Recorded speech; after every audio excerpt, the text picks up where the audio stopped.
There was a time when entire nations feared the Black Flag.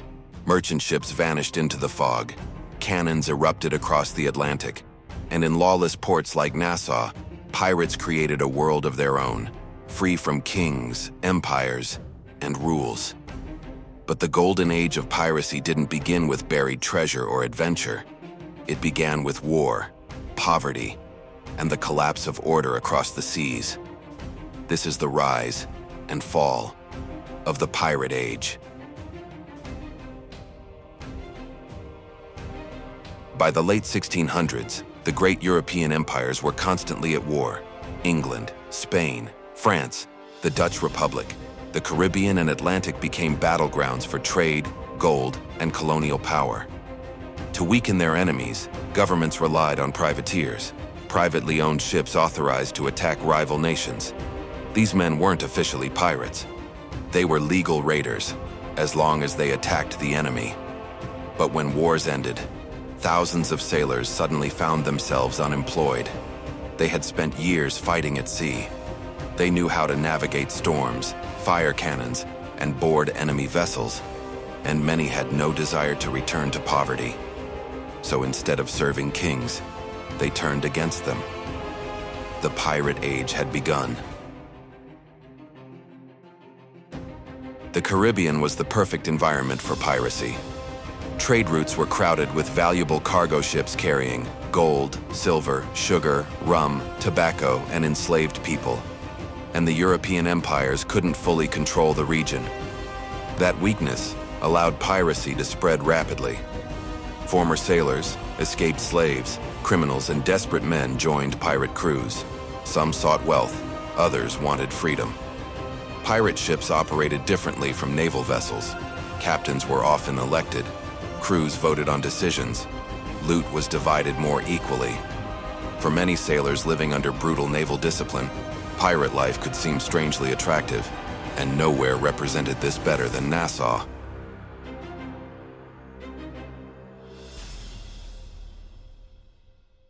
On the island of New Providence in the Bahamas, the port town of Nassau became the heart of piracy. By the early 1700s, it was effectively controlled by pirates.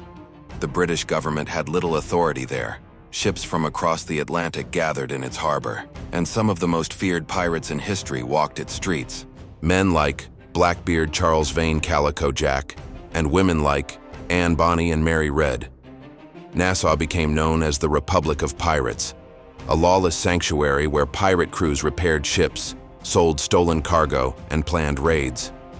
For a brief moment, pirates had carved out a world of their own.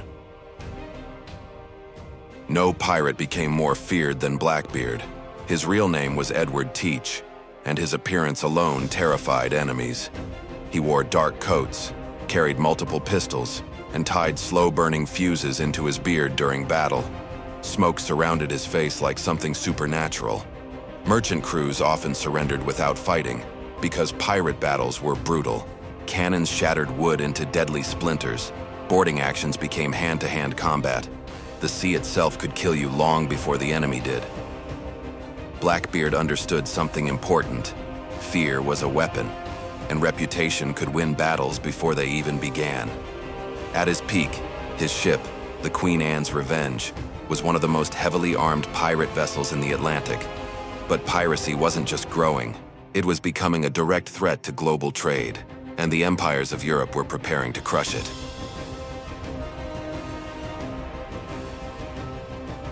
Between roughly 1716 and 1722, piracy reached its peak.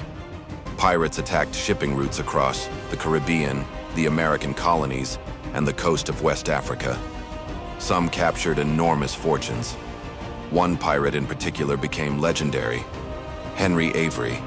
After attacking a Muggle treasure ship in 1695, Avery disappeared with immense wealth. Stories spread across the world. To many poor sailors, piracy began to look like opportunity, but the reality was harsh. Life aboard pirate ships was violent, dangerous, and often short. Disease spread quickly, storms destroyed fleets, and betrayal was constant. Many pirates died young. Others ended at the gallows, because by the early 1700s, governments had finally had enough. The British Empire launched a massive campaign to destroy piracy. Royal Navy ships hunted pirate crews across the Atlantic. Governors were sent to restore order in pirate strongholds like Nassau. One of the most important figures was Woodes Rogers, a former privateer turned governor. He arrived in Nassau in 1718 with a mission: eliminate piracy. Some pirates accepted royal pardons, others refused. That decision led to bloody confrontations across the Caribbean. Charles Vane resisted violently. Blackbeard returned to piracy after briefly accepting a pardon. But one by one, the great pirate captains were hunted down. Blackbeard was killed in battle in 1718. His severed head was displayed from a ship as a warning. Calico Jack was captured and executed. And Bonny disappeared into history, and the Republic of Pirates collapsed. By the 1720s, the Golden Age of Piracy was ending. Naval patrols increased. Trade routes became more heavily defended. Pirate safe havens disappeared. The oceans were no longer lawless enough for piracy to survive at the same scale. Many pirates were hanged publicly, their bodies displayed in iron cages along coastlines to terrify others. And slowly, the age faded into legend. But piracy never truly disappeared from history, because the image of the pirate became something larger than reality. Freedom, rebellion, fear, adventure. To empires, pirates were criminals. To many ordinary people, they became myths. And centuries later, the black flag still survives.